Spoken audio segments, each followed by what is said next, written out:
सुखदेव जी बोले राजन परीक्षित भगवान श्याम सुंदर ने चाणूर मुष्टिक जैसे अत्याचारों का नाश किया और कंस का वध किया। कंस के मरने पर कंस की दोनों पत्नियां आ गईं और कंस की दोनों पत्नियां जब आईं तो अपने पति की लाश पर रोदन करने लगी, रोने लगी। जब दोनों कंस की पत्नियां आस्ती और प्राप्ति रोने लगी, कन्हैया ने कहा है मामियों, मामा दुराचारी था, मामा अत्याचारी था, मामा अधर्मी था और मामा ने अपने जीवन में सिवाय अधर्म और पाप के कुछ नहीं किया। इसलिए अभ्युत्थानम धर्मस्य ग्लानिर्भवति भारत। हे मामी, इस संसार में जब पाप अत्याचार बढ़ जाते हैं तो अत्याचार करने वाले व्यक्ति को समाप्त करने के लिए मैं स्वयं अवतार लेकर के आता। तुम मामा के मरने का दुख मत करो और मेरी आज्ञा का पालन करो और मामा के शरीर की तिलांजलि करवाओ, मामा के शरीर का दाह संस्कार करवाओ। भगवान के कहने पर मेरे भाई बहन आज कंस के शरीर का अग्नि संस्कार हुआ।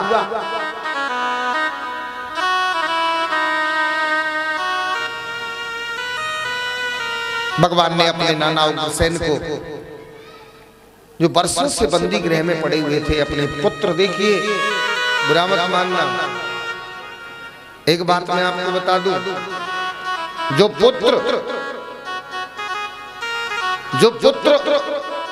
अपने पिता के होते हुए, पिता के जीवित रहते समय और पिता के जीवित रहते हुए जो पुत्र अपने घर का मुखिया बनने की कोशिश करेगा, पिता के होते राजा बनने की कोशिश करेगा, तो उसका कल्याण होगा। कंस ने अपने पिता उग्रसेन को तो जेल खाने में बंद कर दिया और स्वयं वहां का राजा बना। परिणाम क्या निकला? प्रभु आए और उसका नाश किया। ताजा उदाहरण देख लो, यूपी में मुलायम सिंह जी जिंदे थे और अखिलेश जी राजा बन गए। प्रेम से बोलो, आए ना अवतार लेके योगी, आए नहीं आए योगी? योगी कौन से नाथ? आदित्य। ध्यान रखना, राजस्थान में भी कोई ना कोई नाथ आएगा। प्रेम से बोलो, पक्की बात है भाई। संतों का शासन होना ही चाहिए, महापुरुषों का शासन होना चाहिए। और जब तक इस भारत में महापुरुषों का शासन नहीं होगा तब तक भारत दोबारा सोने की चिड़िया नहीं बनेगा। प्रेम से बोलो। सुखदेव जी ने कहा राजन परीक्षित, भगवान श्याम सुंदर ने, देखिए भगवान ने कितनी मर्यादा रखी,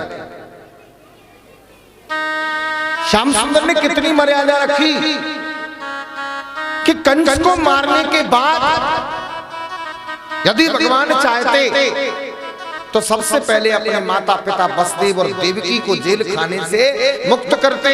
लेकिन याद रखना मेरे भाई बहन, बाप प्रभु ने मर्यादा का परिचय दिया और बाबा वसुदेव और माता देवकी को जेल खाने से मुक्त करने से पहले उन्होंने अपने नाना उग्रसेन को बंदी गृह से मुक्त किया और अपने नाना को वहां का राजा बनाया।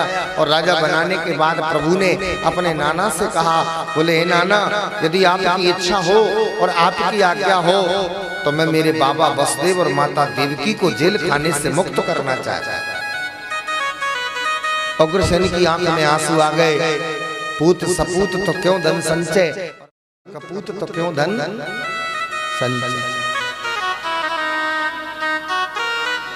पात्र पात्र होता है और कुपात्र कुपात्र होता है। प्रेम से बोलो। सुखदेव जी बोले राजन परीक्षित, भगवान ने उग्रसेन महाराज की आज्ञा ली और अपने बाबा वसुदेव और माता देवकी को जेल खाने से बंदी गृह से मुक्त किया।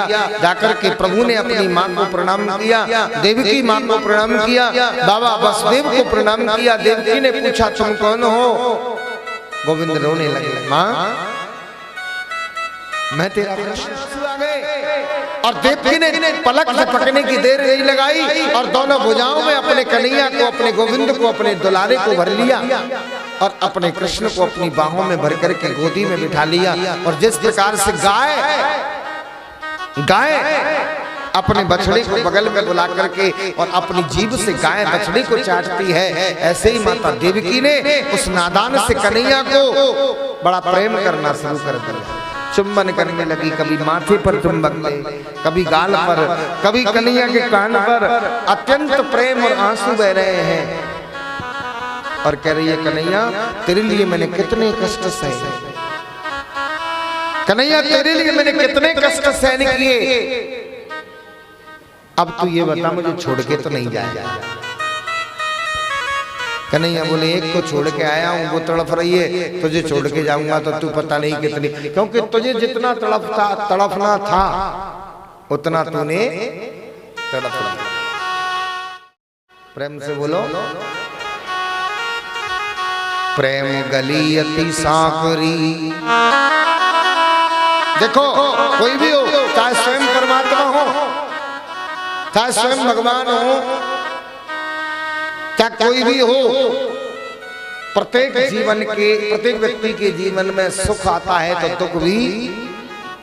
पहले सुख भोग लिया तो बाद में दुख भोगना, और पहले दुख भोग लिया तो बाद में सुख भोगना। सुखदेव जी बोले, राजन परीक्षित, कन्हैया ने कहा, नहीं भैया आप छोड़ के नहीं जाऊंगा, बहुत दिन हो गए, इधर गोपियां इंतजार कर रही हैं, कल परसों की कह गए और बरसों तक ना आए। बहुत दिन हो गए और कन्हैया जब लौट करके नहीं गए, कन्हैया ने मथुरा की लीलाएं की और मथुरा की लीला करने के बाद एक दिन कन्हैया को अपनी गोपियों की और मैया याद आ गई। कन्हैया अपने कमरे में पहुंच गए और अपने घर में पहुंच करके एक बंद कमरे में बैठ करके कन्हैया यशोदा की याद में और गोपियों की याद में रोने लगे। वसुदेव जी ने देख लिया, वसुदेव जी ने देख लिया कि आज मेरा कृष्ण रो रहा है।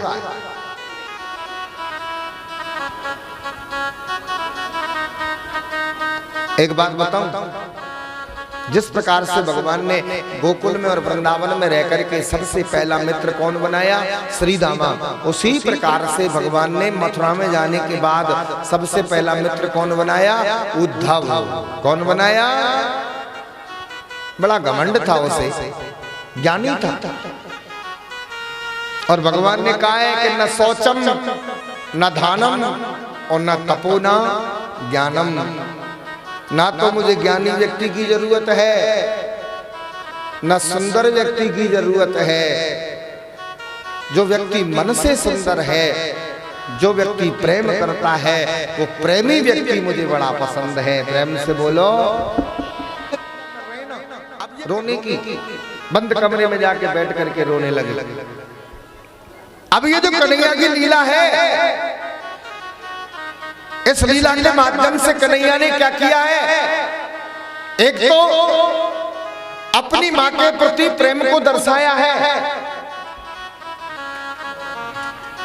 उन ब्रज गोपियों के प्रति प्रेम को दर्शाया है, प्रेम को दर्शाया है। और इसी लीला के माध्यम से कन्हैया ने उद्धव के ज्ञान का, जो उद्धव को अभिमान था, उस उद्धव के ज्ञान के अभिमान को, उद्धव के घमंड को मिटाने के लिए प्रभु ने ये लीला की। और प्रभु ने क्या किया, रोने लगे। जब प्रभु रोने लगे, वसुदेव जी ने देख लिया, वसुदेव जी ने उद्धव को बुलाया। उद्धव, आज तुम्हारा मित्र रो रहा है, पता नहीं तुम्हारा कृष्ण क्यों रो रहा है, जाके तो दे, जरा उसके कमरे में जाके दे, जा उसके विश्राम कक्ष में चला जा। जैसे ही उद्धव जी ने सुना, वसुदेव जी के कहने पर उद्धव जी विश्राम गृह में पहुंच गए। और जैसे ही उद्धव जी विश्राम गृह में पहुंचे। कन्हैया की आंख में आंसू थे, कन्हैया रो रहे थे। और कन्हैया ने जब उद्धव ने कृष्ण को देखा तो कृष्ण ने और उद्धव ने जब आपस में एक दूसरे को देखा तो उद्धव से कहने लगे, कृष्ण आओ आओ, उद्धव आओ आओ आओ मेरे बगल में बैठो। उद्धव ने कहा, बाद में आऊंगा कन्हैया, पहले ये बता तू रो क्यों रहा है। जिस प्रकार से उद्धव ने पूछा ना, कन्हैया तू रो क्यों रहा है, पीछे वालों, उसी प्रकार से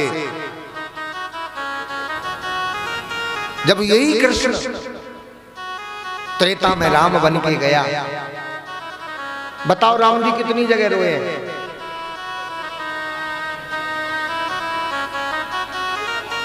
पीछे वालों, पूरी रामायण में राम जी कितनी जगह रोए हैं?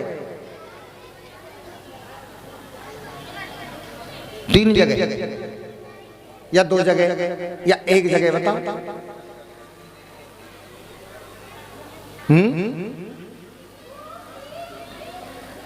किसी को याद नहीं है राम जी कितनी जगह रोए? हाँ बताओ बेटा बताओ। हरण के समय, हाँ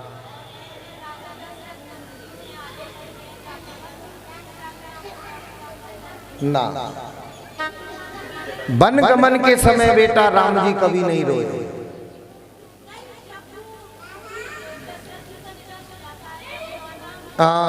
सुनने के लिए वाह, भरत मिलाप के समय दूसरा। और बेटा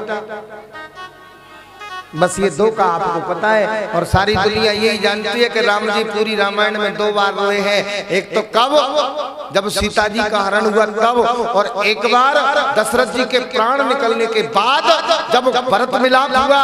माता कैकेयी, सुमित्रा, कौशल्या, भैया भरत, शत्रुघ्न जब अपने भाई राम जी से मिलने के लिए आए, और जब राम जी ने अपनी माताओं को सफेद वस्त्रों में देखा, तब राम की आंख से आंसू आए। और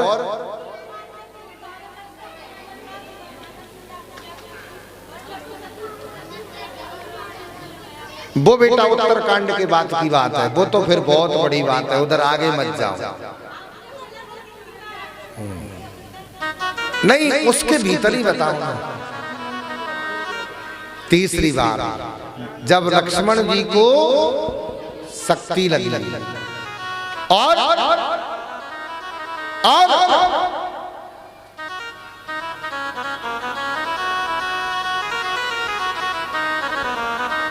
किसी को याद नहीं? सबसे ज्यादा राम यदि रोए हैं तो याद रखना मेरे भाई बहन, ना सीता विलाप में रोए हैं, ना दशरथ मरण की सुनकर के रोए हैं, और ना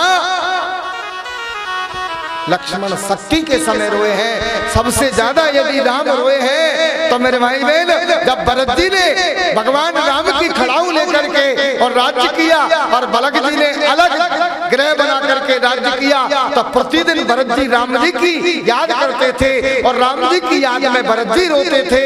जब भरत जी रोते थे और लक्ष्मण जी जब वन को कहीं चले जाते कंदमूल फल लेने, तब भरत जी की याद में राम दिन रात रोते थे। उठा के देख लेना भरत मिलाप की कथा में और वाल्मीकि रामायण में, जहां भगवान सबसे ज्यादा रोए हैं, उस बात का किसी को पता ही नहीं।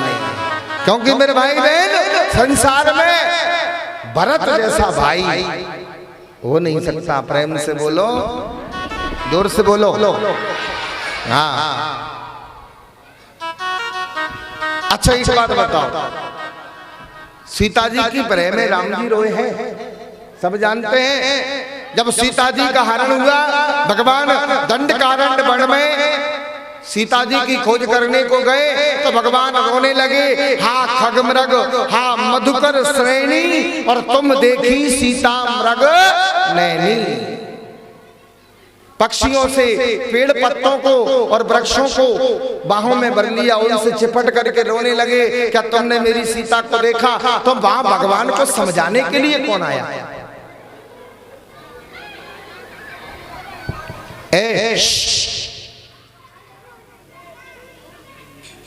कौन आया वहां भगवान को समझाने के लिए? भाई कस्बत आना तो रामलीला की गढ़ है, कस्बा थाना में तो रामचरितमानस के बड़े रसिक हैं। जिस समय राम जी सीता जी के वियोग में रो रहे थे, तब राम जी को समझाने के लिए कौन आया?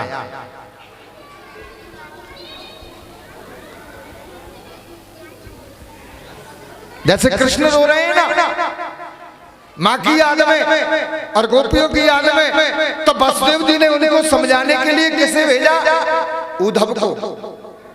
उसी प्रकार से जब राम रोए थे सीता जी के वियोग में, तो राम को समझाने के लिए कौन आया था?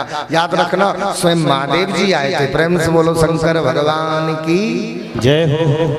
बड़ी रहस्यमयी कथा है, बहुत रहस्य है इस कथा में, पर इस कथा को सुनाने का समय नहीं है। क्या करें, कभी तो लाएगा, लेकिन समय, ये सब रामचरित्र की बातें हैं और रामचरित्र समय ज्यादा मांगता है। प्रेम से बोलो। सुखदेव जी कहने लगे, राजा परीक्षित, जिस समय राम जी को सीता जी का वियोग हुआ और सीता के वियोग में जब राम जी तड़प रहे थे, उस समय भूत बावन भगवान भोलेनाथ ने जिस प्रकार से राम जी को समझाया, उसी प्रकार से उद्धव ने कन्हैया को समझाया। तो हे कन्हैया, तू जिनको छोड़कर के आ गया उनके लिए क्या रोना, या जो तुम्हें छोड़कर के चला गया उसके लिए क्या रोना? याद रखना, जो तुम्हें छोड़ के चला गया उसके लिए क्या रोना, और जो तुम्हें छोड़ के जाएगा उसके लिए क्या रोना? प्रेम से बोलो। मेरे बाद के शब्द को समझना, जो तुम्हें छोड़ के जाएगा उसके लिए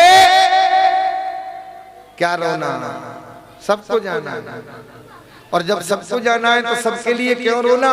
रोना है तो केवल कृष्ण के लिए। प्रेम से बोलो।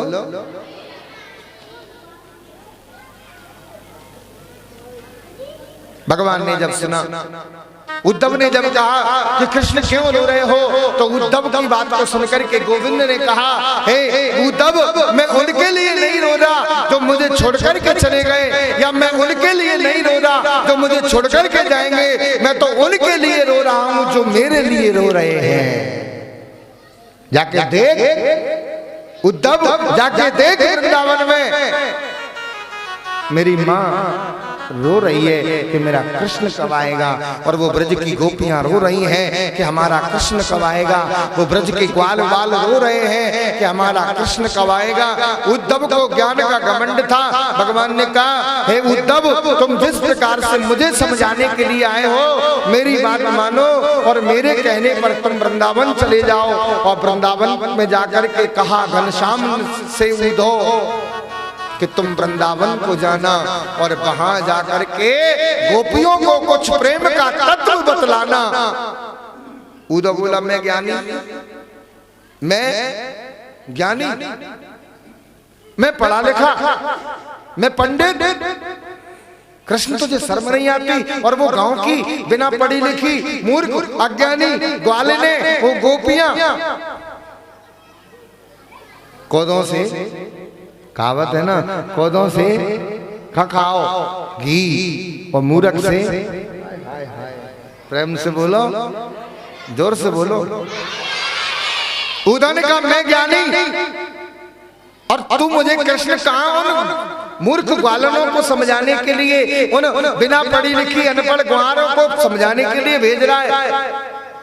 कन्हैया ने कहा, जाके तो देख, तू ज्ञानी है इसलिए तो भेज रहा हूं। हो सकता है कि तू एक दो ज्ञानी की बात बताए तो उनके समझ में आ जाए, और उनके समझ में आ जाएगा तो वो मेरे विरह में रोना बंद कर देंगी, और वो रोना बंद कर देंगी तो मैं नहीं रोऊंगा, क्योंकि मैं तो उनके लिए रोता हूं जो मेरे लिए रोते हैं।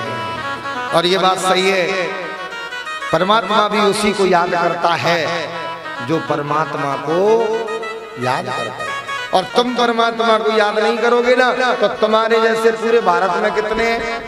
1 अरब 36 करोड़।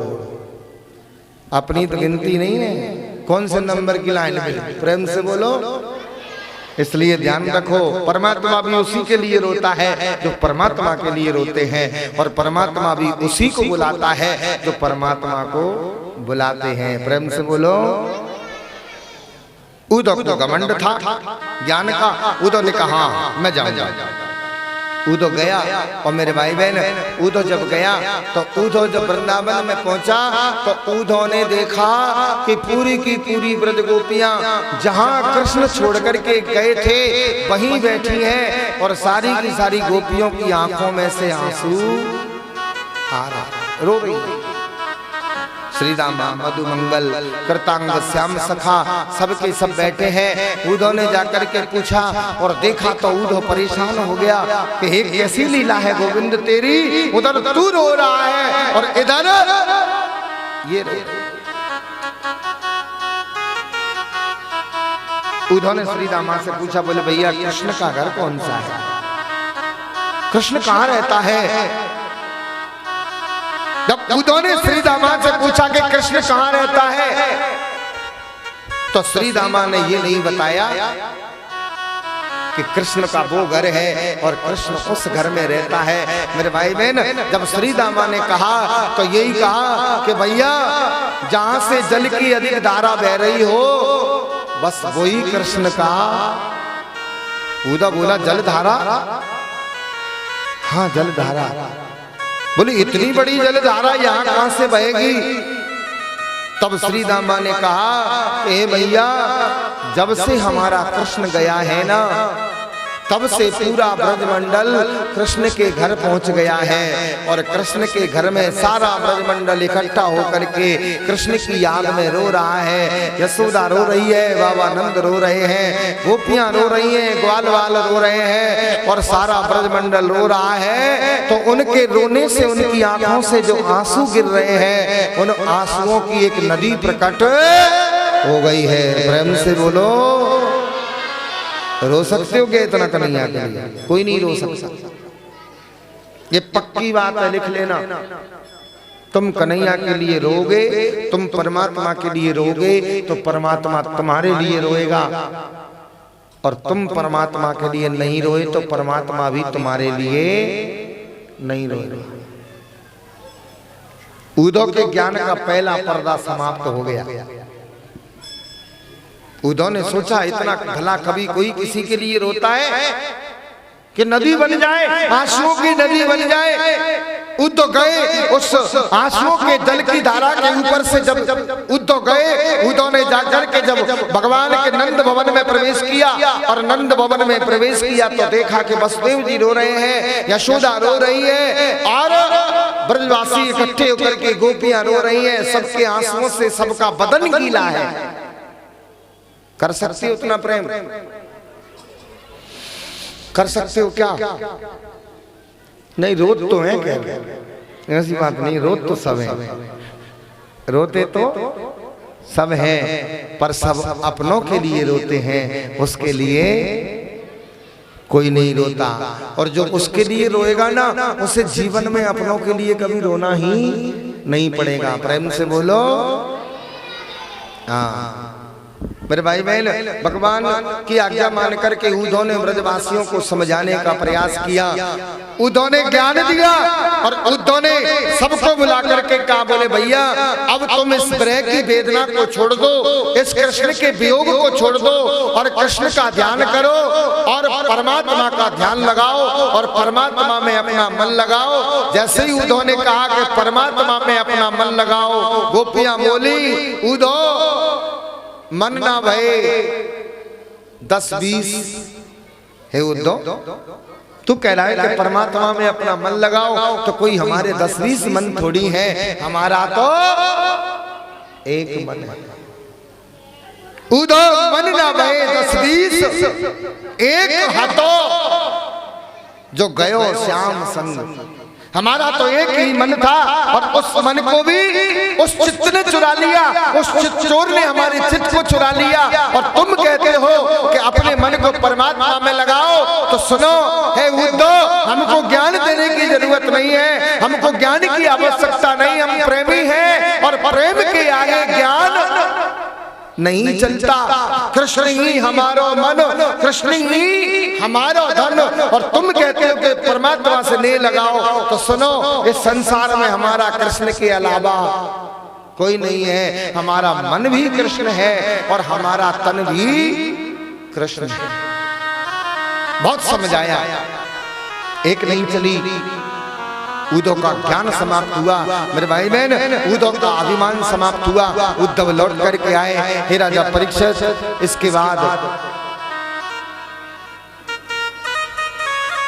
कंस जब मारा गया तो कंस के मरने के बाद कंस की दोनों पत्नियां हस्ती और प्राप्ति अपने पिता जरासंध के पास में गई। और हे राजा परीक्षित, जरासंध 17 बार भगवान से युद्ध करने को आया, लेकिन 17 ही बार भगवान ने उस जरासंध को युद्ध से हरा दिया। 18वीं बार कालियावन आया। भगवान ने मुचकंद मुनि के माध्यम से उस कालियावन का वध करवाया, कालियावन की मुक्ति कराई। और हे राजन परीक्षित, 18वीं बार जब दोबारा जरासंध भगवान से युद्ध करने को आया, तो भगवान ने ब्राह्मणों की रक्षा के खातिर और जरासंध की इच्छा पूर्ति के लिए भगवान ने क्या किया, जरासंध से युद्ध करते करते और भगवान उस युद्ध भूमि को छोड़ करके शाम का समय हुआ। कन्हैया बसदेव जी और देवकी के साथ महलों में बैठे थे। और कन्हैया ने कहा, बोले हे बाबा, जब हम गोकुल में गए ना जन्म लेने के बाद, तो कभी तो पूतना आई, कभी सत्तासुर आया, कभी तृणाव्रत आया, और जब गोकुल को छोड़ करके वृंदावन में आए, गोकुल को छोड़ करके जब वृंदावन में आए,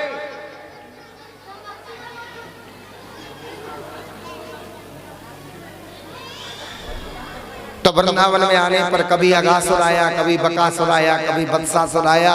और हे बाबा, जब से हम वृंदावन को छोड़ करके मथुरा में आए हैं ना, तो कभी तो जरासंध आता है और कभी कालियावन आता है। सो बाबा, अब हमारी इच्छा है कि अब हम मथुरा को छोड़ करके द्वारकापुरी में निवास करना चाहते हैं। मेरे भाई बहन, जब बसदेव जी ने सुना, अर्धरात्रि का समय था,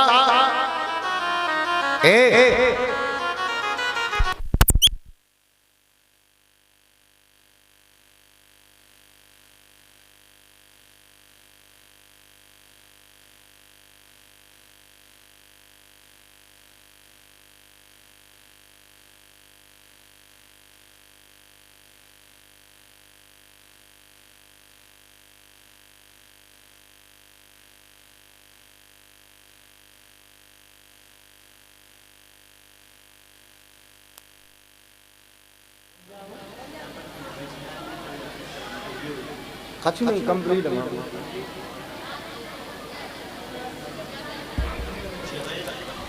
हेलो बोले वृंदावन में हरि लाल की जय हो। सुखदेव जी बोले, राजा परीक्षित,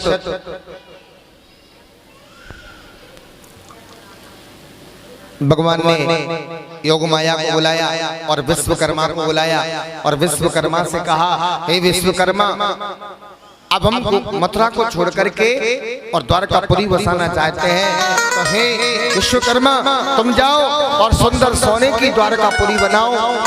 विश्वकर्मा ने जाकर के समुद्र के बीचों बीच द्वारकापुरी का निर्माण किया। और योग माया ने रात्रि के समय में किसी को पता भी नहीं चलने दिया। और मेरे भाई बहन, भगवान अपनी योग माया से सारे के सारे मथुरा वासियों को और द्वारका में ले गए। और भगवान वसुदेव जी के साथ और माता देवकी के साथ द्वारका में निवास करने लगे। जब भगवान ने द्वारका में निवास किया, तो भगवान का नाम द्वारकाधीश पड़ गया। बोलिए द्वारकाधीश भगवान की जय हो। सुखदेव जी बोले, राजा परीक्षित, कुछ समय बाद जो रोहिणी के बड़े पुत्र थे बलदाऊ भैया, राजा रेवत की कन्या रेवती के साथ बलदाऊ भैया का विवाह हो गया। और जब बलदाऊ जी का विवाह हुआ, इधर एक भीष्मक नाम के राजा थे, विदर्भ देश था, और राजा भीष्मक के यहाँ 5 पुत्र थे, रुक्मी, रुक्मबाहु, रुक्माग्रज, रुक्मकेश और रुक्मरथ, और एक कन्या थी जिसका नाम था रुक्मणी। क्या नाम था? जोर से बोलो। हाँ, विवाह के योग हुई, विवाह के योग हुई। राजा भीष्मक ने विचार किया, मेरी बेटी विवाह का योग है, मेरी बेटी का विवाह किसके साथ करूं? मेरे भाई बहन नारद जी प्रकट हो गए, और नारद जी जब प्रकट हुए तो नारद जी ने राजा भीष्मक को उपदेश दिया कि राजन, तुम्हारी बेटी जो है रुक्मणी वो कृष्ण के साथ ब्याहने के योग्य है, इसलिए मेरी बात को मानो और अपनी बेटी का विवाह तुम श्री कृष्ण के साथ में कर दो। कृष्ण के गुणों की जब चर्चा सुनी और रुक्मणी के मन में जब कृष्ण नाम की ध्वनि आई तो मेरे भाई बहन उस रुक्मणी ने अपने मन में विचार कर लिया कि मैं अपने विवाह को करूंगी तो द्वारका के नाथ श्री कृष्ण के साथ करूंगी, अन्यथा किसी और के साथ नहीं करूंगी। मेरे भाई बहन इधर रुक्मणी ने गोविंद को अपना पति बनाने का संकल्प कर लिया। उधर जैसे ही नारद जी गए, राजा भीष्मक ने अपने बड़े पुत्र को बुलाया और अपने बड़े पुत्र से कहा, बोले बेटा रुक्मी, मैं तुम्हारी बहन रुक्मणी का विवाह द्वारिका के नाथ श्री कृष्ण के साथ करना चाहता हूं। रुक्मणी के भाई ने सुना, रुक्मणी के भाई ने कहा, पिताजी मेरी बहन, आप राजा हैं, मैं राजकुमार हूं और मेरी बहन एक राजकुमारी है, और एक राजकुमारी का विवाह एक गाय चराने वाले ग्वाल के साथ ये ठीक नहीं है। मैं तो अपनी बहन का विवाह करूंगा तो चंदेरी के राजा शिशुपाल के साथ करूंगा। किसके साथ?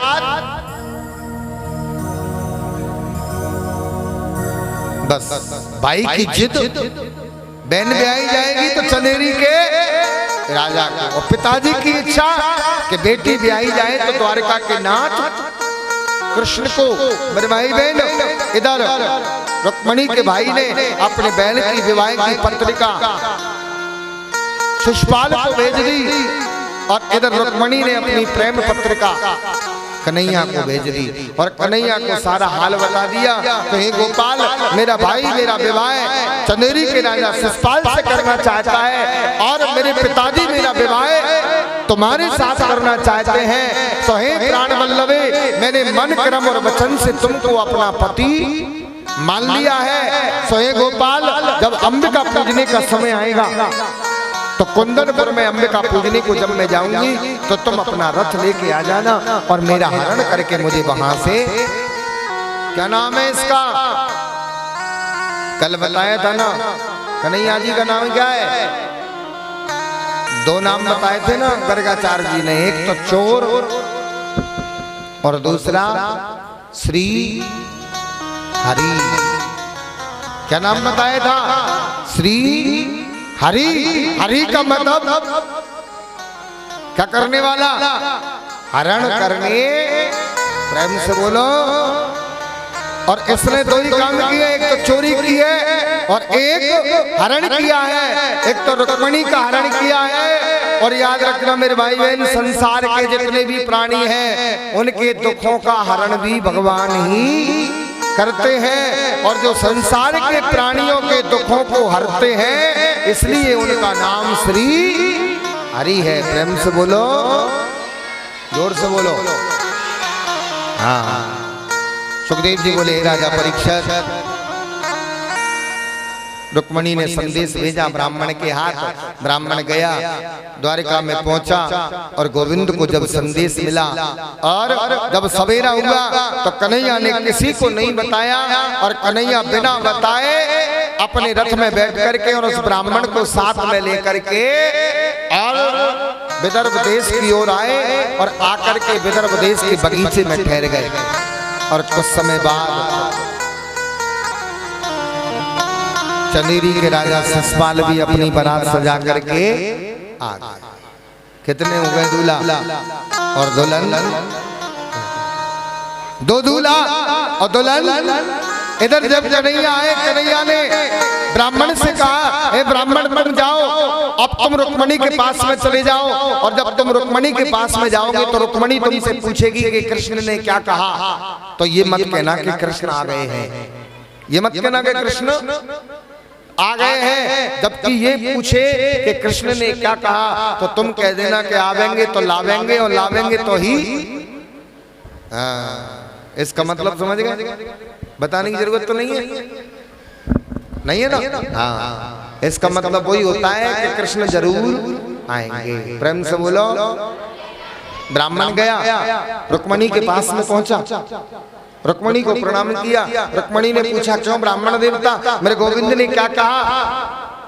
ब्राह्मण ने कहा, हे रुक्मणी तुम्हारे गोविंद ने कहा है कि आवेंगे तो लावेंगे, और लावेंगे तो ही। रुक्मणी समझ गई कि आवेंगे तो लावेंगे, और लावेंगे तो ही।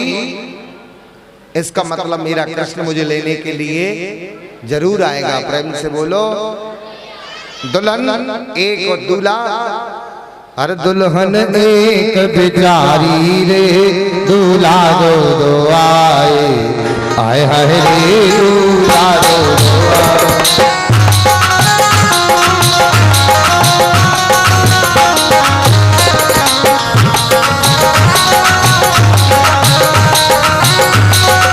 दुल्हन एक बिचारी रे, दूल्हा दो दो आए, दूल्हा दो दो आए।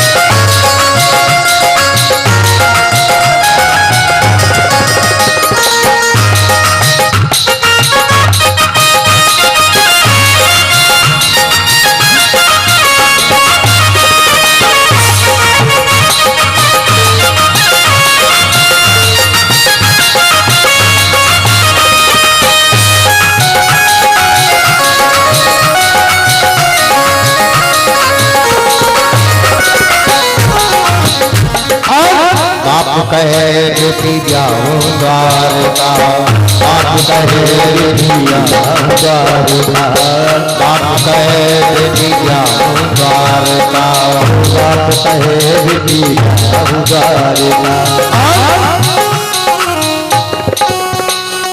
भैया कहत चलेरी दूल्हा दो आए, हाय हाय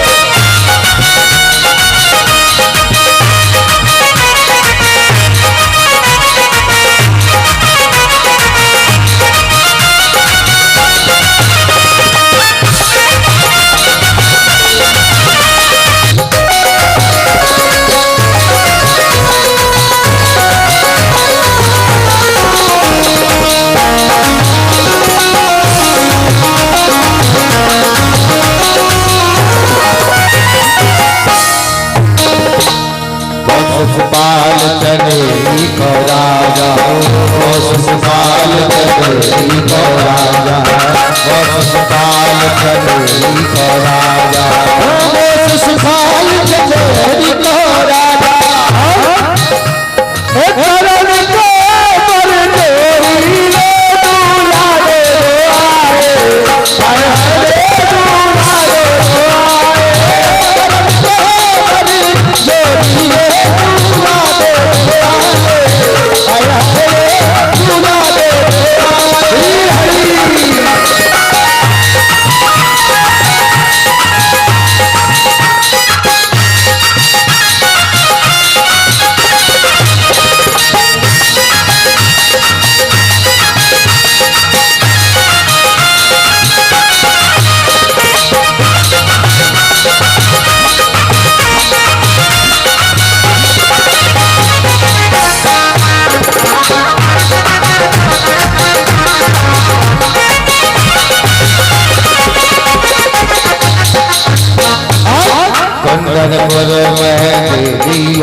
कुंडलपुर में देवी अम्बिका, कुंडलपुर में देवी अम्बिका, कुंडलपुर में देवी अम्बिका। पूजन जात अकेली रे दूल्हा दो दुआरे। हाय हाय पूजन जात अकेली रे दूल्हा दो दुआरे। हाय हाय दूल्हा दो दुआरे, की बिचारी रे दूल्हा दो दुआरे।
हाय हाय दूल्हा दो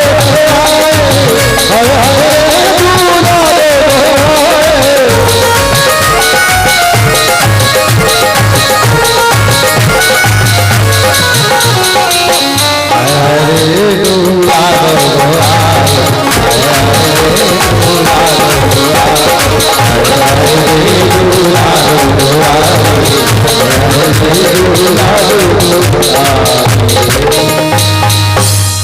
दुल्हन की बेचारी रे दूल्हा दो दो आए।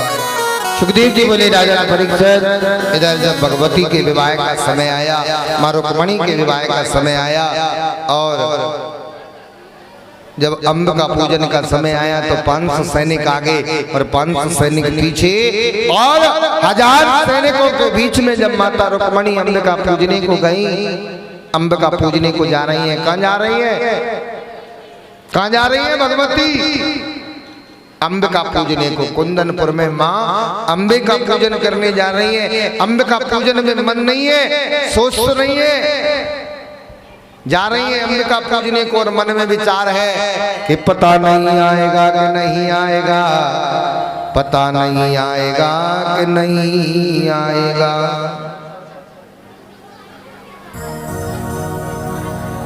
क्या सोच रही है? पता नहीं यहाँ हो कि नहीं आए, लिख तो नहीं है।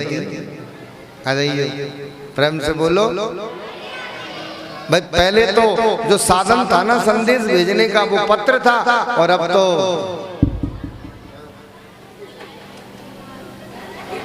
प्रेम से बोलो, समझ गए ना?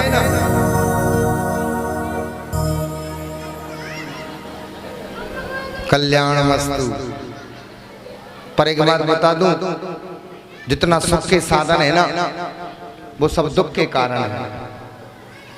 जितना आप अपने जीवन में सुख के साधन आजमाओगे ना, जितना आप अपने जीवन में सुख के साधनों का उपयोग करोगे, वही सुख के साधन आपके जीवन में दुख का कारण बनेंगे। प्रेम से बोलो, जोर से बोलो। सुखदेव जी बोले राजा परीक्षित, मां रुक्मणी ने सोचा विचार किया, लिख तो दिया था पर पता नहीं आएगा कि नहीं आएगा। बस यही विचार करते करते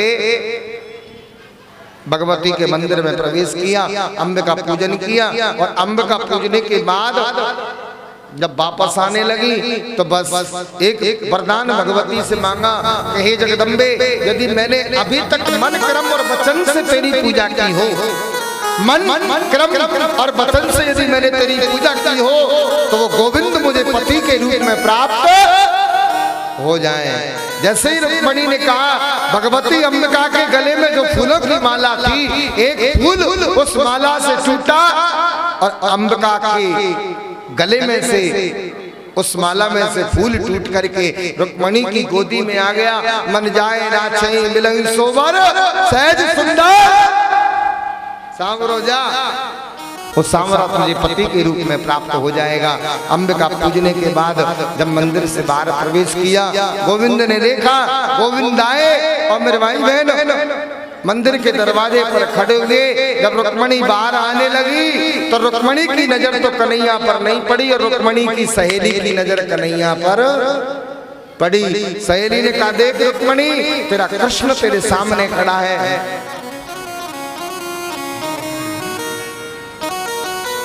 तेरा कृष्ण तेरे सामने खड़ा है। रुक्मणी की सहेली ने कहा, रुक्मणी ने कृष्ण को देखा और कृष्ण को देख करके अपना हाथ आगे बढ़ाया।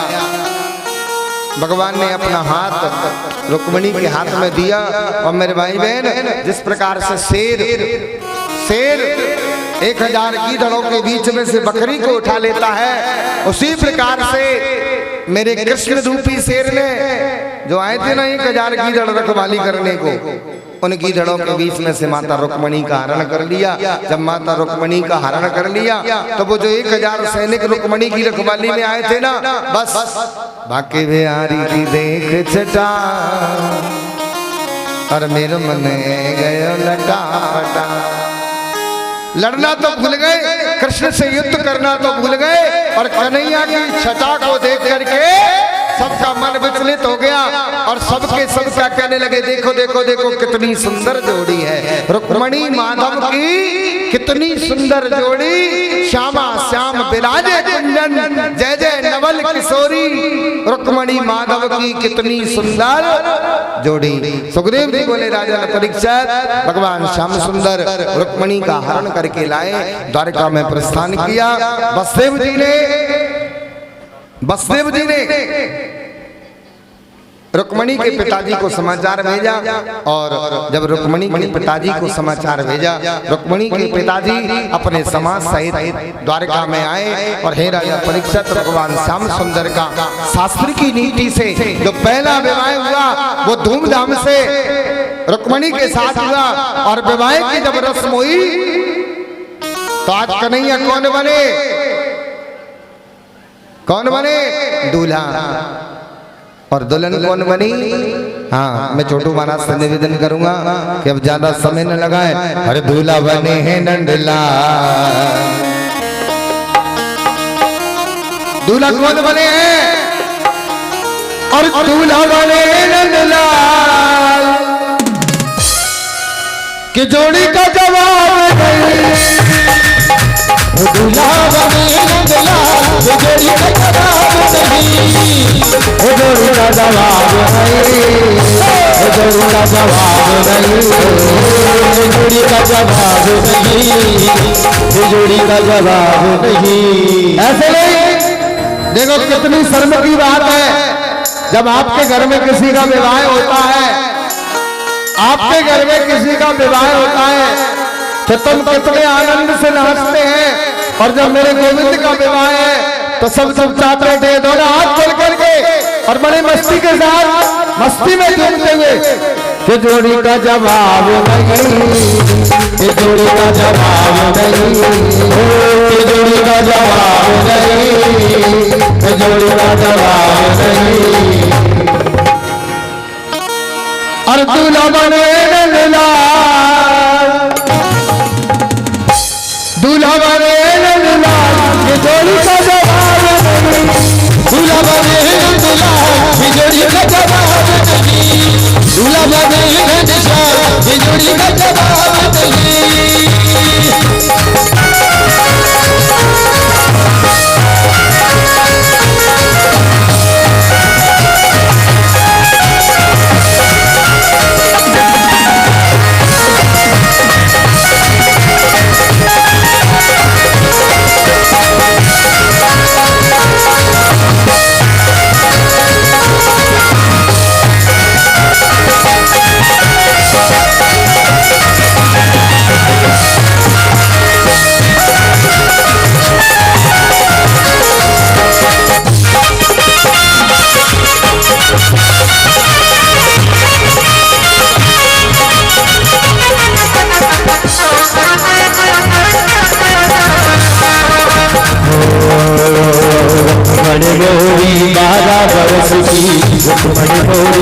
12 बरस की रुक्मणी मोरी 12 बरस की 12 बरस की 12 बरस की। ऐसे नहीं, ऐसे नहीं, ऐसे बिल्कुल नहीं मानूंगा। आज तो नाचना पड़ेगा। और जो आज भगवान के विवाह में नहीं नाचे, जो विवाह में नहीं नाचे, तो तुमसे कह रहा हूं, तुम्हें तुम्हारे उनकी सौगंध है। और पीछे वाले तुमसे भी कह रहा हूं, तुम नहीं नाचे तो तुम्हें तुम्हारी उनकी सौगंध है। प्रेम से बोलो। इसलिए दोनों हाथ मिल करके रुक्मणी मोरी 12 बरस की रुक्मणी मोरी 12 बरस की रुक्मणी मोरी 12 बरस की।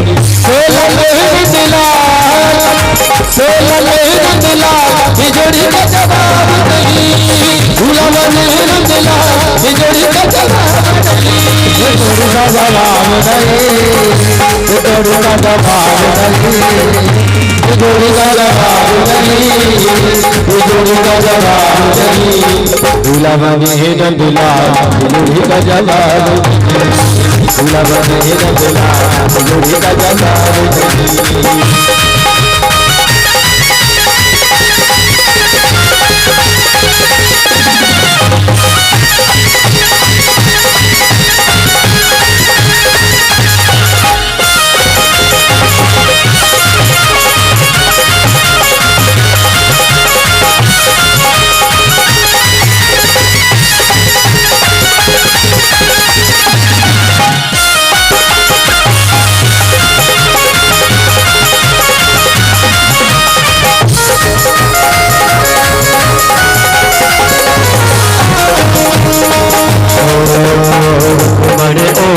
मखमल साड़ी रुक्मणी कोड़ी मखमल साड़ी साड़ी मखमल साड़ी मखमल साड़ी मखमल साड़ी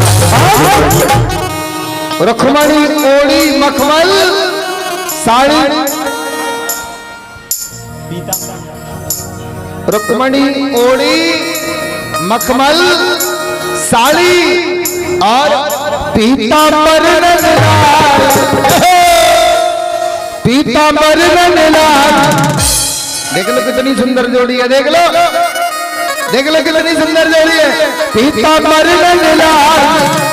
के जोड़ी का जवाब नहीं पीतांबर लाल की जोड़ी का जवाब नहीं भूला लाल की जोड़ी का जवाब नहीं।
सावरे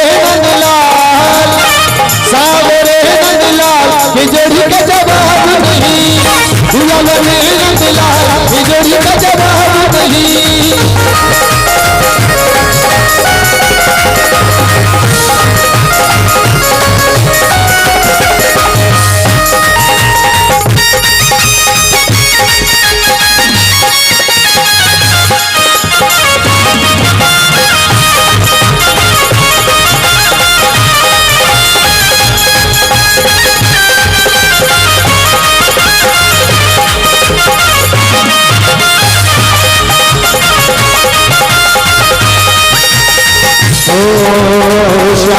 शादी है, मेरे लाल की शादी है, आओ मेरे श्याम की शादी है, आज मेरे श्याम की शादी है, आज मेरे श्याम की शादी है। ओ ऐसा लगता है कि आज संसार की शादी है, आज मेरे श्याम की शादी है, आज मेरे श्याम की शादी है।